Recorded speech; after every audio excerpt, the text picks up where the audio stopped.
성경의 숲을 걷다 오늘은 출애굽기 14장입니다. 노예와 속박의 땅에서 젖과 끓이 흐르는 약속의 땅으로 가려면 이스라엘은 두 개의 물을 건너야 했습니다.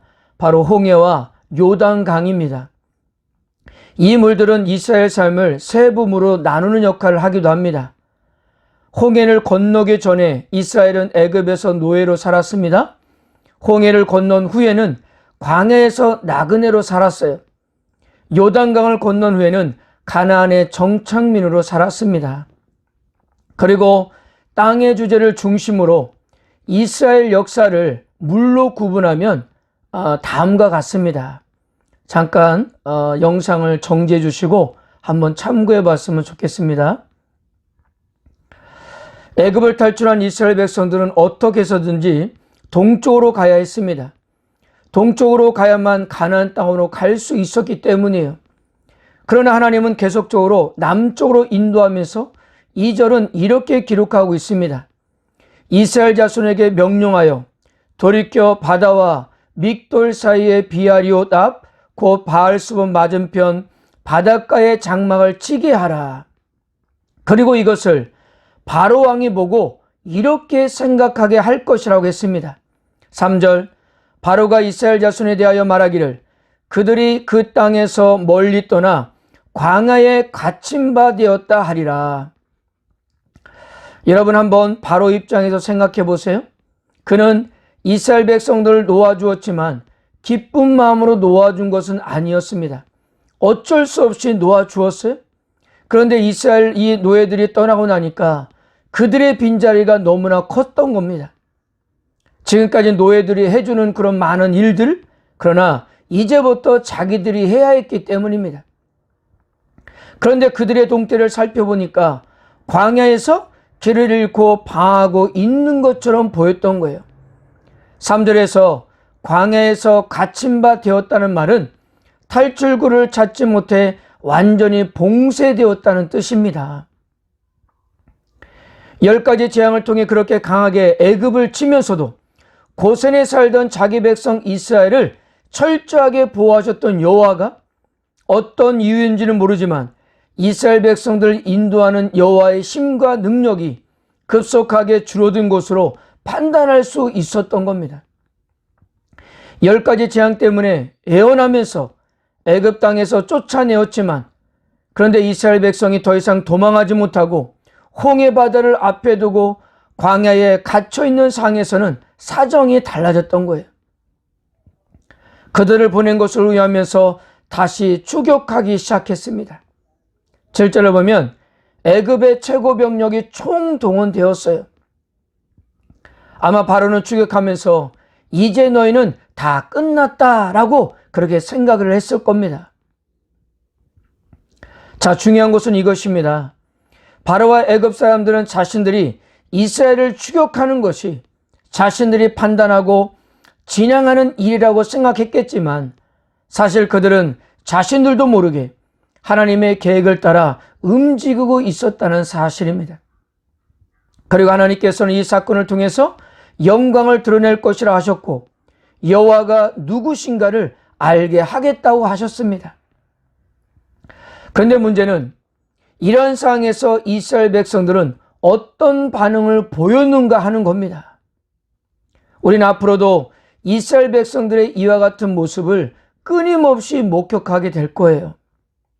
10절 바로가 가까이 올 때 이스라엘 자손이 눈을 들어본즉 애굽 사람들이 자기들 뒤에 이른지라 이스라엘 자손이 심히 두려워하여 여호와께 부르짖고 11절 그들이 또 모세에게 이르되 애굽에 매장지가 없어서 당신이 우리를 이끌어내어 이 광야에서 죽게 하느냐 어찌하여 당신이 우리를 애굽에서 이끌어내어 우리에게 이같이 하느냐 12절 우리가 애굽에서 당신에게 이른 말이 이것이 아니냐 이르기를 우리를 내버려 두라 우리가 애굽 사람들을 섬길 것이라 하지 아니하더냐 애굽 사람을 섬기는 것이 광야에서 죽는 것보다 낫겠노라.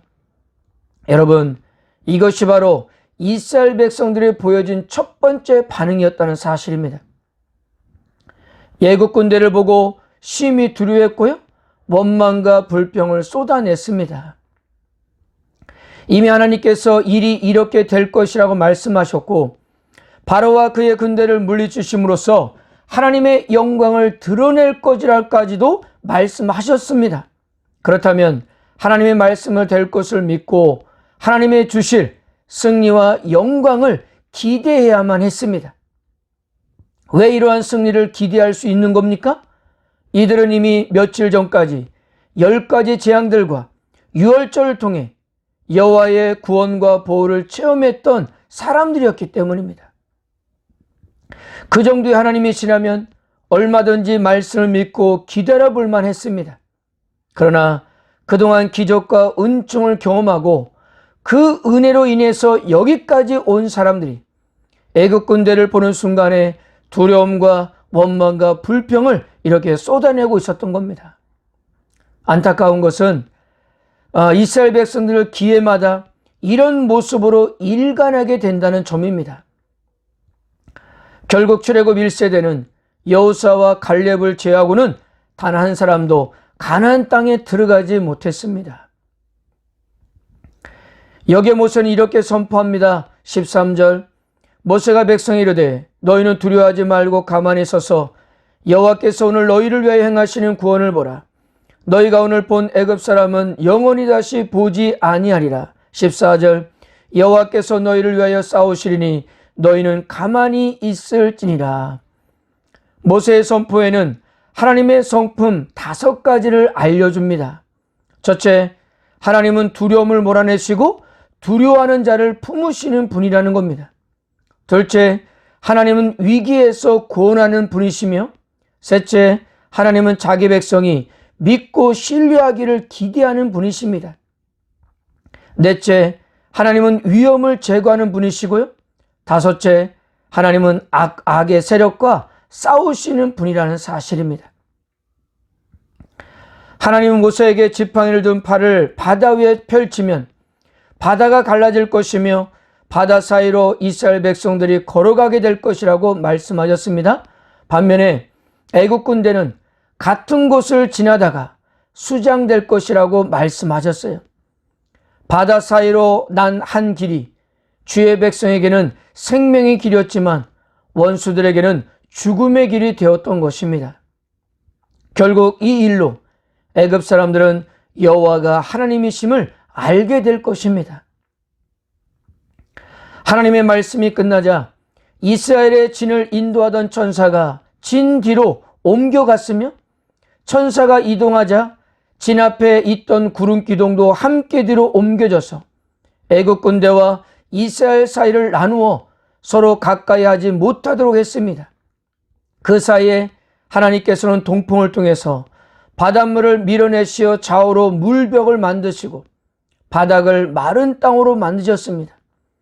이스라엘 백성들은 바다 가운데를 육지로 걸어갔고 애굽 사람들은 그 뒤를 따라 바다 가운데로 들어갔습니다. 이곳까지 오는 것은 애굽 군대의 자유였지만 이곳에서 돌아가는 것은 마음대로 할 수가 없었습니다. 하나님께서 막으셨기 때문입니다. 하나님은 모세에게 다시 팔을 펴라고 하셨고요. 모세가 팔을 펴자 바다의 힘이 회복되면서 애국 군대는 모두 물에 휩쓸려 죽고 말았습니다. 하나님의 완벽한 승리였고 더 이상 이스라엘 백성들은 애굽에 의해 괴롭힘을 받는 일이 없이 완전히 해방되었던 것입니다. 우리가 다시 한번 고백해야 하는 것은 이 홍해를 건넌 사건 역시 하나님의 기적이 아니고는 있을 수 없었다는 사실입니다.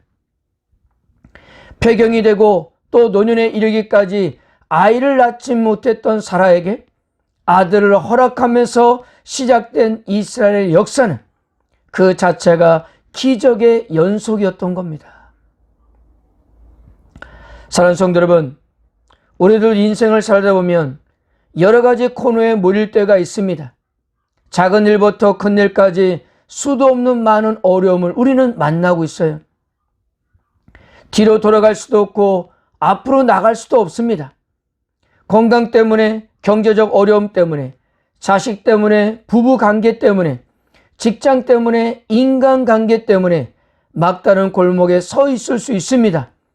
그런데 오늘 출애굽기 14장을 통해서 알 수 있는 것은 거기에는 숨겨진 하나님의 섭리가 있었다는 사실입니다. 그리고 거기에 우리가 어떤 반응을 보일 것인가 하는 거예요. 이스라엘 백성들이 그곳 광야로 가게 된 것은 하나님의 인도를 받고 간 것입니다. 그러기에 거기에는 하나님의 백성이 처한 최악의 상황에서 하나님의 제선을 맛볼 수 있는 하나님의 섭리가 숨겨져 있었던 것입니다. 그러기에 사랑하는 성도 여러분, 조금만 견디면 된다는 사실입니다. 우리가 경험하는 인생의 가장 깊은 밤은 가장 영광스러운 새벽과 맞닿아 있다는 사실이에요.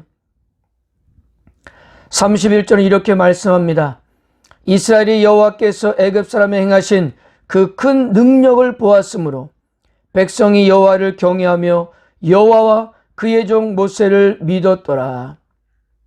어떤 문제들 앞에서 먼저 원망과 불평을 쏟아내지 마시고 지금도 하나님께서는 권능의 손으로 우리와 함께 거하신다는 사실을 바라보면서 그렇게 믿고 나갔으면 좋겠습니다.